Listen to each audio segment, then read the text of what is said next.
कांग्रेस ने ही तो कार्रवाई किया और सुब्रतो राय को जेल में भेजने का काम किया था। लेकिन ये जैसे ही 14 में मोदी जी आए और सुब्रतो राय को बेल पर बेल देते हुए वो मरने उपरांत तक उनको बेल पर रखा गया। आखिर क्यों? क्योंकि इस सरकार का नियत सही नहीं है जी। वो चाहे गृह मंत्री जी हो, प्रधानमंत्री जी हो या सभी बेइज्जती, और ये ठाकुर साहब का उत्तर प्रदेश के बड़े ठाकुर कहलाते हैं और उनको बेइज्जती किया जाता है। प्रेम में सिर्फ मोदी जी ही दिखना चाहिए, कोई भी बाकी कि ये बस इस तमाम चीजों को सुप्रीम कोर्ट पकड़ा। बोलते हैं मोदी जी कि मैं झोला उठा करके चल दूंगा, झोला उठाकर भागने भी नहीं देंगे हम लोग।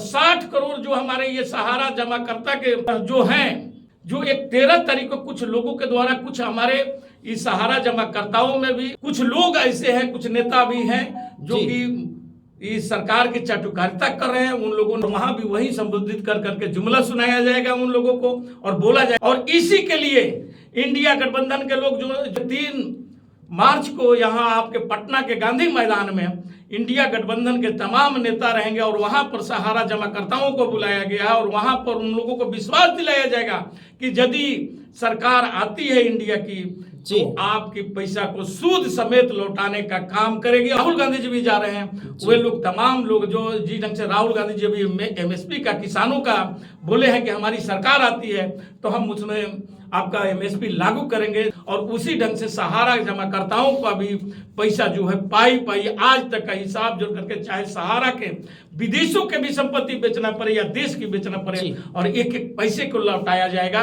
और इसलिए मैं सहारा जमाकर्ताओं से फिर से अनुरोध करता हूं कि अधिक से अधिक संख्या में 3 मार्च को गांधी मैदान दिल्ली में पहुंच करके अपनी आवाज को बुलंद करें और वहां पर अपनी मांगों को रखें।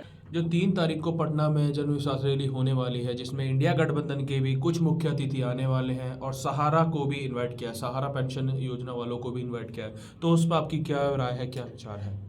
देखिए, सहारा जमाकर्ताओं के साथ में ये हमारी जो आज की मोदी सरकार है, जिस ढंग से छलने का काम कर रही है, कि जब से सरकार बना है 2014 से, उस समय से ही सहारा जमाकर्ताओं को छलने का काम ये मोदी सरकार कर रही है और सहारा को बचाने का काम भी यही लोग कर रहे हैं। क्योंकि हम पहले भी अपने वीडियो में बतला चुके हैं कि ये मोदी जी आखिर के जब प्रधानमंत्री नहीं थे, जब सीएम थे गुजरात का, तो आखिर के किस हैसियत से 40 करोड़ रुपया सहारा के सुब्रतो राय से किस लिए लिए थे, ये मैं नहीं बोल रहा हूं, ये इनकम टैक्स की डायरी में वर्णित है जो मोदी जी को दिया गया है सहारा के द्वारा। कभी 2 करोड़ रुपया, कभी 2.5 करोड़ रुपया, कभी 3 करोड़ रुपया, कभी 5 करोड़ रुपया, कभी 8 करोड़ रुपया, जो टोटल 40 करोड़ रुपया का जिक्र इनकम टैक्स की डायरी में है जी।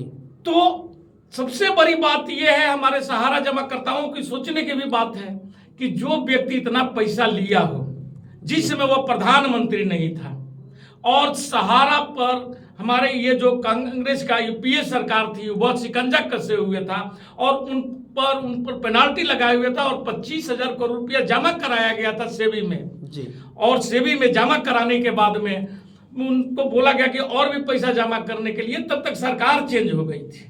कुछ हमारे सहारा जमाकर्ता के बंधु लोग भी बोलते हैं कि कांग्रेस ने क्यों नहीं दिलाया, तो मैं उनका भी बात को जवाब देना चाहता हूं कि कांग्रेस ने ही तो कार्रवाई किया और सुब्रतो राय को जेल में भेजने का काम किया था। लेकिन ये जैसे ही 14 में मोदी जी आए और सुब्रतो राय को बेल पर बेल देते हुए वो मरने उपरांत तक उनको बेल पर रखा गया। आखिर क्यों? यानी कि ये जो मोदी जी का सरकार है, जो बोलते हैं कि 56 इंच का सरकार है और जनता को बरगलाने का जो ये काम करते हैं, ये यहाँ ये साबित होता है कि वही मोदी जी सहारा को बचाने के लिए काम किए। और जब सहारा के जमाकर्ता और सेबी और सहारा के बीच में जो कोर्ट में केस चल रहा था, उसको सुप्रीम कोर्ट में ले जाने का काम हमारे अमित शाह जी जो सहकारिता मंत्री हैं उन्होंने किया। तो वो तो बोल रहे थे कि उनका पैसा दिया जाएगा, जो सहारा इन्वेस्टर का अमित शाह जी। तो अच्छा, एक बात बताइए कि मोदी जी आज तक या अमित शाह जी कोई इसी बात को ये थोड़ा बोलते हैं कि हम नहीं दे रहे हैं। और वादा तो ये हर चीजों का कर लेते हैं और उसके बाद में बोल देते हैं कि ये जुमला था। जो सहारा इन्वेस्टर है उनको आश्वासन पे आश्वासन ही आश्वासन पर दिए जा रहे हैं। आश्वासन। अभी आपका एक कहानी बतला देता हूँ जी। आपने बहुत अच्छा सवाल किया है कि जब ये अमित शाह जी सुप्रीम कोर्ट में चले गए जी। और बोले कि हजूर हम पंचायत कर करके सहारा और सहारा जमाकर्ताओं के बीच पंचायत कर करके इनका पैसा दिलाना चाहता हूं क्योंकि हमारे पास भी बहुत से लोगों का एप्लीकेशन आता है। जी। तो सुप्रीम कोर्ट बोला कि भाई क्या इसमें हर्जा है हमको, आप यदि जमाकर्ता खुश है, सहारा परिवार चाहता है तो आप इनका पंचायत करके दे दीजिए। और वो यह भी निर्देश दिया कि आप सेबी में जो 25,000 करोड़ रुपया सहारा का जमा किया गया है उसमें से उठा 5,000 रुपया आप निकाल लीजिए और 9 महीना का इनको टाइम दिया गया कि 9 महीना में ये पैसा को आप लोगों में सहारा के जो भी जमा करता है जिनकी पैसा है उनको वितरित करिए और यदि जरूरत होगा तो वहां से पैसा दिया जाए। तो वितरित क्यों नहीं किया? लेकिन वैसी पर मैं आ रहा हूं, अब वे बात को जान लीजिए कि हमारे ये अब यहीं पर गेम चालू होता है क्योंकि इस सरकार का नियत सही नहीं है जी। वो चाहे गृह मंत्री जी हो, प्रधानमंत्री जी हो या सरकार में जो भी मंत्री लोगों को तो किसी को बोलने की औकात नहीं है। आप अभी देख रहे होंगे हाल के ही दिनों में जो अटल बिहारी जी का जन्मदिन था उसमें जिस ढंग के वहां पर माला पहनने में राजनाथ सिंह जी माला के अंदर में घुस जाते हैं और वहां से माला से अमित शाह जी निकाल देते हैं, इतनी बेइज्जती। और ये ठाकुर साहब का उत्तर प्रदेश के बड़े ठाकुर कहलाते हैं और उनको बेइज्जती किया जाता है और उनको बाहर निकाल दिया जाता है क्योंकि उस कैमरे की जो फ्रेम होता है आप लोगों के ये मीडिया चैनलों की, उस फ्रेम में सिर्फ मोदी जी ही दिखना चाहिए, कोई भी बाकी कोई नेता नहीं नजर आना चाहिए। विपक्ष के साथ जो करते हैं वे तो पूरा देश देख रहा है, पूरा जनता देख रही है, लेकिन ये अपने लोगों को भी बकसने का काम नहीं करते। ये सबसे बड़ी बात है और ये जनता को समझने की चीज है।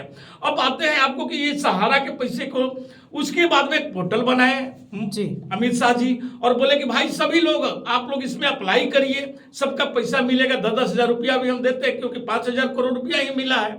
लोगों ने खूब डाला उसमें और उसके बाद में उनका अभी जो हाल का बयान आया उसमें 1 करोड़ मात्र 21 लाख लोग ने ही एप्लीकेशन डाला है और उसमें से मात्र 250 करोड़ रुपया 2.5 लाख लोगों के बीच में वितरित किया गया है। और फिर उसके बाद में बहुत से लोगों का उसमें रीसबमिशन के ऑप्शन आया, एक दूसरा पोर्टल आया रीसबमिशन पोर्टल, उसमें हुआ कि नहीं 19,999 रुपया तक जिसका है सहारा में वही लोग इस पोर्टल पर आवे।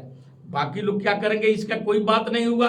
जो मर गए, जिनका कागज भूल गया है, कोई भी चीजों का वर्णन इस पोर्टल में नहीं किया गया। जबकि मैं बार बार अपने सहारा जमाकर्ताओं, सहारा निवेशकर्ताओं को बराबर बोलते रहा हूं कि ये पोर्टल ये लोगों को बहलाने के लिए बनाया गया है, सिर्फ आपको आश्वासन पर आश्वासन जैसे ये लोग करते हैं वो देने के लिए किया गया है। और कुछ गिने चुने अपने गिने चुने छोटे निवेशक जो थे जिनकी कम राशि थी वो दी है, उनको भी नहीं दे रहे हैं ना, उनको भी पूरे पैसा देते। जो हमारे छोटे मोटे जो खुमचा वाले या रेरी वाले जो भाई हमारे गरीब भाई हैं जो अपनी बेटी के बच्चे की पढ़ाई के लिए पैसा रखे थे, उन लोग का छोटा मोटा था, उन लोगों को भी अगर दे देते और सही सलामत दे देते तो आज हमें ये बात बोलने की और इस सरकार की शाबाशी हम लोग देते कि कम से कम कुछ तो गरीबों के लिए काम करें। लेकिन इनको गरीबों के काम नहीं करना है, इनको सिर्फ अपने अमीर मित्र है उनको किस ढंग से उनके पैसे को माफ किया जाए, उनको लोन दिलाया जाता है, लोन में से चंदा लिया जाता है। 60 करोड़ जो हमारे ये सहारा जमाकर्ता के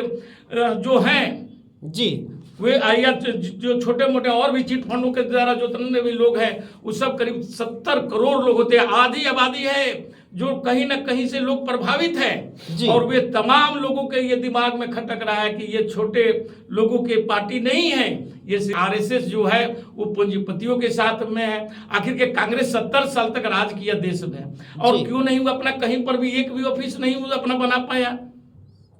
लेकिन इनकी 500 से ऊपर डिस्ट्रिक्टों में आलीशान महलें बन चुकी है। ये कहां से पैसा आया है ये देखने, इसलिए ये मोदी सरकार जो है ये जनता की नहीं बल्कि चंदाखोरों की सरकार है, वसूली सरकार है ये।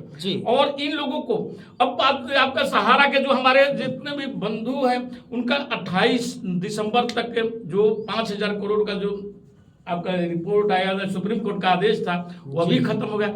लेकिन ये 17 जनवरी को जब सहकारिता कार्यालय के उद्घाटन कर रहे थे आपके अमित शाह जी जो सहकारिता मंत्री गृह मंत्री हैं, उन्होंने उस पर ये जवाब तो नहीं दिया कि वो पैसा चला गया, रिटर्न हो गया, या वो पैसा अभी भी बाकी है, लोगों को दिया जा रहा है। इन चीज़ों को पोर्टल पर रखना चाहिए था, बतलाना चाहिए था। प्लस उस पोर्टल का जब निर्माण किए तो उसको नोटिफिकेशन कराना चाहिए था, जबकि वो नोटिफिकेशन, क्योंकि जब तक गजट में नोटिफिकेशन में नहीं आएगा तब तक कुछ मान्य नहीं हो सकता है। कुछ भी बोल करके कभी भी कुछ भी निकल जाएंगे। तो अब जो एक 13 तारीख को कुछ लोगों के द्वारा, कुछ हमारे इस सहारा जमाकर्ताओं में भी कुछ लोग ऐसे हैं, कुछ नेता भी हैं जो कि इस सरकार की चाटुकारिता कर रहे हैं। उन लोगों ने बोला है कि 12 मार्च को मोदी जी आ रहे हैं और मोदी जी आ करके रामलीला मैदान में सभी आपको सहारा जमाकर्ताओं को संबोधित करेंगे, और वहां भी वही संबोधित कर करके जुमला सुनाया जाएगा उन लोगों को, और बोला जाएगा कि फिर एक बार हमको वोट दीजिए, तीसरा बार हम आते हैं तो फिर आपका हम पैसा का, और इसी ढंग से ये कार्यक्रम चलेगा। और इसी के लिए इंडिया गठबंधन के लोग जो आपने सवाल किया है, वे लोगों ने 3 मार्च को यहाँ आपके पटना के गांधी मैदान में इंडिया गठबंधन के तमाम नेता रहेंगे, और वहां पर सहारा जमाकर्ताओं को बुलाया गया है, और वहां पर उन लोगों को विश्वास दिलाया जाएगा कि यदि सरकार आती है इंडिया की तो आपके पैसा को सूद समेत लौटाने का काम करेगी, और यदि ये भी सरकार नहीं लौटाएगी तो इनके खिलाफ भी जन आंदोलन होगा, और रामलीला मैदान से लेकर के जंतर मंतर तक और दिल्ली के तमाम सड़कों को जाम करने का काम किया जाएगा। लेकिन जिस ढंग से वहां पर आपके कम्युनिस्ट के नेता या आरजेडी के नेता या सपा के नेता या कांग्रेस के नेता, उसमें राहुल गांधी जी भी जा रहे हैं, वे लोग तमाम लोग जो जिस ढंग से राहुल गांधी जी अभी एमएसपी का, किसानों का बोले हैं कि हमारी सरकार आती है तो हम उसमें आपका एमएसपी लागू करेंगे, जिस ढंग से वो जो रिपोर्ट आया था कमीशन का उसके हिसाब से लागू करेंगे, और उसी ढंग से सहारा जमाकर्ताओं का भी पैसा जो है पाई आज तक का हिसाब जोड़ करके, चाहे सहारा के विदेशों के भी संपत्ति बेचना पड़े या देश की बेचना पड़े, और एक एक पैसे को लौटाया जाएगा। और इसलिए मैं सहारा जमाकर्ताओं से फिर से अनुरोध करता हूं कि अधिक से अधिक संख्या में 3 मार्च को गांधी मैदान दिल्ली में पहुंच करके अपनी आवाज को बुलंद करें और वहां पर अपनी मांगों को रखें। और इसी के साथ मैं अपना वक्तव्य समाप्त करता हूं। जय हिंद, जय भारत।